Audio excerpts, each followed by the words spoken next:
अस्सलाम वालेकुम। उम्मीद है आप लोग ठीक हैं, खैरियत से हैं। अल्लाह पाक आप लोगों को अपने हिफ्ज़ व अमान में रखे। हमारी दुआएं हमेशा की तरह आपके साथ हैं। खुश रहें, सलामत रहें, इसी तरह हंसते मुस्कुराते रहें। पाकिस्तान जिंदाबाद और पाकिस्तान हमेशा जिंदाबाद। गुजारिश है कि चैनल को सब्सक्राइब करें और बेल आइकन को प्रेस करें। 27वीं आइनी तरमीम 14 नवंबर तक दोनों ऐवानों से मंजूर कराने का फ़ैसला कर लिया गया। ज़राए के मुताबिक स्पीकर कौमी असम्बली की ज़ेर सदारत हाउस बिजनेस एडवाइजरी कमेटी में तय पाया है कि तरमीम पहले सेनेट से मंजूर कराई जाएगी और तरमीम की मंजूरी यकीनी बनाने के लिए वज़ीर आज़म शहबाज शरीफ ने वफाकी वज़रा और अरकान पार्लियामेंट के तमाम गैर मुल्की दौरे मनसूख कर दिए हैं। सेनेट में तरमीम की मंजूरी के लिए 64 वोट दरकार हैं और हुकूमती जो अरकान हैं उनकी तादाद 61 है। JUI या ANP के 3 अरकान जो हैं उनकी हमायत दरकार होगी और हो सकता है कि पाकिस्तान तहरीक इंसाफ के भी वोट दे दें। कौमी असम्बली में तरमीम की मंजूरी के लिए 224 वोट दरकार हैं और ज़राए का कहना है कि कौमी असम्बली में हुकूमत को 237 अरकान की हमायत हासिल है, जिनमें नून लीग के 125, पीपल्स पार्टी के 74, MQM के इसके 22 अरकान शामिल हैं।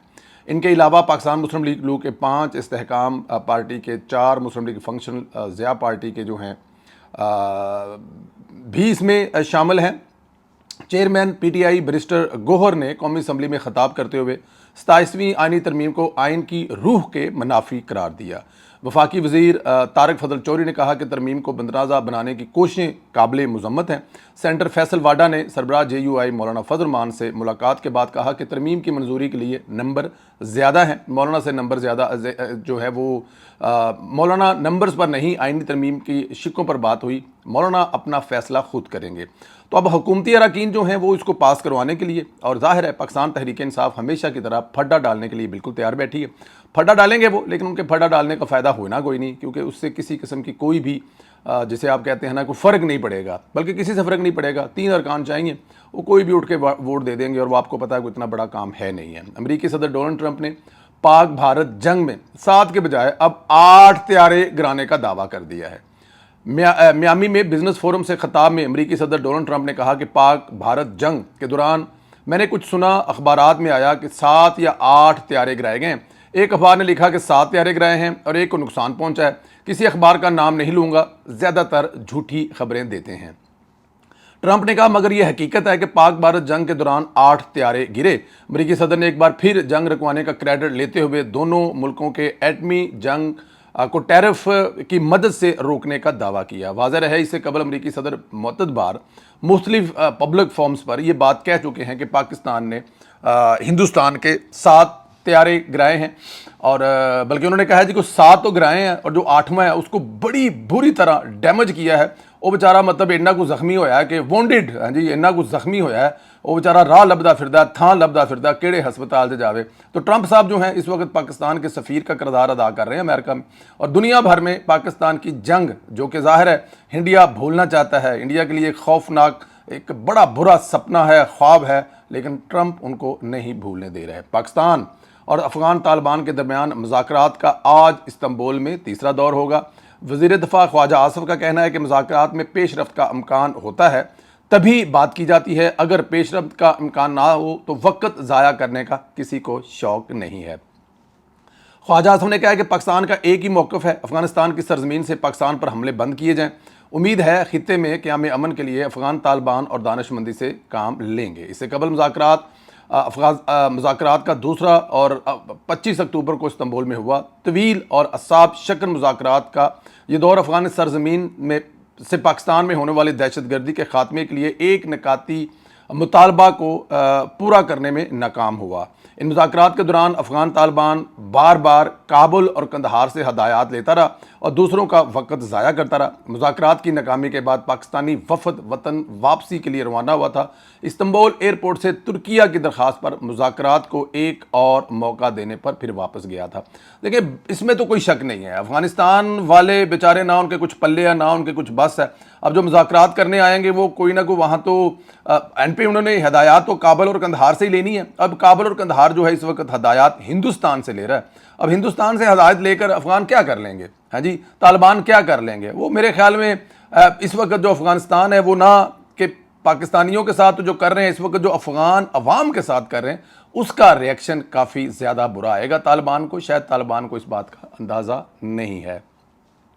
DGISPR ने किसी on record of record briefing में सुहेल अफरीदी का नाम नहीं लिया। महज अदादो शुमार के साथ, शुवाहत के साथ वादी तेरा में मंशियात की जो मंडी लगती है वहाँ कैसे मंशियात का धंधा किया जाता है।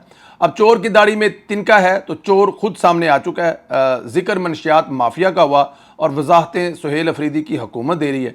इसका वज़ीर इत्तलात दे रहा है। एक दिलचस्प बात यह है कि सुहेल अफरीदी का नाम लेकर वजाहतें दे रहा है। जिस स्मगलिंग माफिया ने सुहेल अफरीदी को वज़ीर-ए-आला बनवाया, सुहेल अफरीदी की हुकूमत अब इसी माफिया की तर्जमानी कर रही है। अब आप अंदाज़ा करें कि जो देखा जाए तो यहाँ पर तो किसी जगह पे नाम ही नहीं लिया। नाम लेने की ज़रूरत भी नहीं है, क्यों नाम लेना है। नाम तो वीलॉगर ले रहे हैं, हमारे जैसे लोग रहे हैं, और वो बात भी ठीक है, उसके हल्के में हो रहा है। इससे पहले आपको पता है उसका एक सेक्रेटरी जो है 2 अरब रुपए की प्रॉपर्टी उसकी पकड़ी गई है। इसका सेक्रेटरी था, अब उसके ऊपर जो मतलब सेक्रेटरी नहीं, सॉरी, एक क्लर्क था, और जो सेक्रेटरी होंगे, बाकी जो वजारत होगी, उसने कितने डाके मारे होंगे, और फिर वजीर ने कितना अपना घर भेरा होगा। और फिर दूसरी बात है, मैं इल्ज़ाम नहीं लगा रहा, जिस इलाके से इसका तल्लक है वहाँ पे होता क्या है, स्मगलिंग ही होती है। अब ये बात कहें तो कुछ दोस्तों को बुरी भी लग जाती है, लेकिन हकीकत तो यही है ना कि जितनी स्मगलिंग है और जितनी मंशियात का काम कारोबार है उसी इलाके में होता है।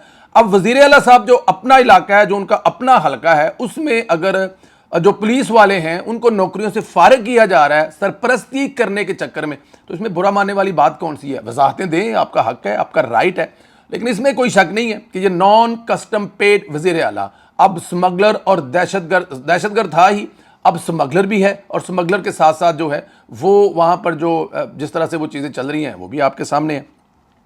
अब इसी वज़ीर-ए-आला पे बात करें तो एक प्रोग्राम में टीवी टॉक शो जो है, उस प्रोग्राम में ज़ाहिर है इख्तियार वली साहब जो हैं आज का रगड़ा लगा रहे हैं, और उन्होंने ये जो दहशतगर्द वज़ीर-ए-आला है, इसने जो 9 मई को किया था, उसकी एक वीडियो है, वो दिखाई है पूरी दुनिया को। अब पूरी दुनिया को अब इतने बेवकूफ़ हैं कि ये जो वीडियो 9 मई को लगाई थी, उस वक़्त की लगाई वीडियो सुहेल अफरीदी की अपनी वॉलपेपर पर अभी भी मौजूद है। सुहेल अफरीदी का फेसबुक का वॉलपेपर, जो कि ऑलरेडी मतलब कि उसको ब्लूटूथ भी लगा हुआ है, ये भी नहीं कह सकते कि ये हमारा नहीं है, उसके ऊपर वो वीडियो लगी हुई है, वो उन्होंने आगे शेयर कर दी है, पूरी दुनिया को बताया है। उनके साथ नईम हैदर पंचोता बैठे हुए थे, वो कह रहे थे कि ये फेक है, अकाउंट फेक है। तो उन्होंने कहा जनाब फेक वाली कहां है ये, उन्होंने खोला फेसबुक, खोल कर तो मंसूर जो एंकर है उनके हाथ में पकड़ा दिया। अब मंसूर भाई ने वो सारी वीडियो देखी और उनको बताया नईम हैदर पंचोता साहब को कि ये जो वीडियो है, ये वीडियो सुहेल अफरीदी के ऑफिशियल पेज जो फेसबुक है वहां से शेयर हुई है। तो अब नईम पंचोता साहब क्या कह रहे हैं, ये नहीं, ये झूठ है, गलत है। उन्होंने कहा यार गलत क्या है, ये उनके अपने पेज पर उन्होंने कहा ये जो वीडियो है ये AI है। अब आप अंदाजा करें कि वीडियो AI है, लगी सुहेल अफरीदी के पेज से है। नईम हैदर पंचोता साहब ये बात मान रहे हैं कि ये वीडियो जो है 2 नंबर है, लेकिन उसका अकाउंट 1 नंबर है। अब मुझे जरा बताएं कि उस अकाउंट से, जो कि अपना अकाउंट है, वहां पे AI वीडियो लगाई जा सकती है। फिर उसके पीछे एक ब्रिज है, जो ब्रिज नजर आ रहा है। तो उन्होंने कहा जनाब ये, और ब्रिज वाली भी उन्होंने कहानी और स्टोरी सुनाई, तो उन्होंने कहा नहीं, ये जो वीडियो है ना, ये AI वीडियो है। अब अंदाजा करें, ये है टीवी टॉक में जाने वाले लोगों का कि जो उसके अपना पेज है उसकी वीडियो भी वो AI करार दे रहे हैं। मरियम नवाज साहिबा कोप के इजलास के लिए ब्राज़ील रवाना हो चुकी हैं। ये ऑर्गेनाइजेशन, वहाँ पे ये जो इजलास है, कॉन्फ्रेंस है, ये एक्चुअली माहौलियाती तब्दीलियों पर होता है, और माहौलियाती तब्दीलियों के हवाले से पंजाब की वज़ीर-ए-आला अपनी सीनियर मिनिस्टर मरियम औरंगज़ेब साहब जो जिस तरह से वो काम कर रही हैं, और जो रिजल्ट हमारे सामने आ रहा है, सुथरा पंजाब को टेक्निकली तौर पर सफाई के लिए और ये आपकी माहौलियाती आलूदगी के लिए जितनी चीज़ें हैं वहाँ पर, ये जो है वो सारी कॉन्फ्रेंस में शिरका जो हैं वो वहाँ पे, एक तो जाहिर है सीखने को बहुत कुछ मिलेगा, बल्कि मेरे ख्याल में तो मरियम नवाज वहाँ पे कुछ ना कुछ सिखा कर आएंगी कि 1.5 साल में उन्होंने पंजाब में, अब देखें ना बांग्लादेश की हुकूमत जो है, अगर वो आपसे कुछ सीखना चाहती है तो वहाँ पर ब्राज़ील में भी बहुत सारे मुल्क होंगे जो मरियम नवाज से सीखना चाहेंगे। तो मरियम नवाज इस अहम जो है वो कॉन्फ्रेंस के लिए ब्राज़ील रवाना हो चुकी हैं, जहाँ पर वो पंजाब के लिए, सूबा पंजाब के लिए और ज़्यादा बेहतरी के साथ काम करने के लिए बहुत सारी चीज़ें लेके आएंगी, बहुत सारा तजर्बा और एक्सपीरियंस लेके आएंगी। बहुत सारे दूसरे ऐसे ममालिक जहाँ पर माहौलियाती आलूदगी से लोगों का जीना दो भर हुआ था, वहाँ पर लोगों ने जो अपनी ज़िंदगियाँ बेहतर की, फ़र्ज़ किया कि अगर वहाँ से कुछ चाइना से आते हैं, फ़र्ज़ किया कि वहाँ से कोई इंग्लैंड से आते हैं, जिन्होंने बहुत सफ़र किया हुआ है इसमें, उन तमाम लोगों से सीखने का मौका मिलेगा और वो पंजाब जो है, जो सिर्फ 1 साल में अल्हम्दुलिल्लाह, ज़ाहिर है ये ख़त्म होते वक्त तो बड़ा वक्त लेगा, लेकिन बहुत सारी ऐसी चीज़ें हैं जो इस कॉन्फ्रेंस से मरीम नवाज़ जो है वो गेन करके लाएंगी। तो अल्लाह पाक जापान की तरह, अल्लाह पाक चाइना की तरह मरीम नवाज़ का दौरा ब्राज़ील भी पंजाब के लोगों के लिए बहुत सारी तरक्की की राहें लेकर आए, और ख़ास तौर पर ये जो माहौलियाती तब्दीलियां हैं और फिर ये जो पॉल्यूशन है, फिर आपकी जो स्मोग है, जो इस वक्त एक सबसे बड़ा प्रॉब्लम है इस इलाके का। देखिए, कुछ किया ही नहीं गया पिछले 5-6 साल में। जो बुज़दार साहब दरमियान में लगा के गए हैं ना 4 साढ़े 4 साल, उसमें तो तबाही फेर दी है। तो उसको ठीक करने के लिए मरीम नवाज़ जो दिन रात मेहनत कर रही हैं, अपनी सीनियर मिनिस्टर मरीम औरंगज़ेब साहबा के साथ, हमारी दुआएं हैं कि उसमें इंशाअल्लाह ताला पंजाब हुकूमत ज़रूर कामयाब होगी। गुजारिश है कि चैनल को ज़रूर सब्सक्राइब करें, बेल आइकन को प्रेस करें और ज़्यादा से ज़्यादा व्हाट्सएप ग्रुपों में लिंक शेयर करें, राय का इजहार करें। इंशाअल्लाह अगले वीडियो में फिर आपसे मुलाकात होगी। खुदा हाफिज़।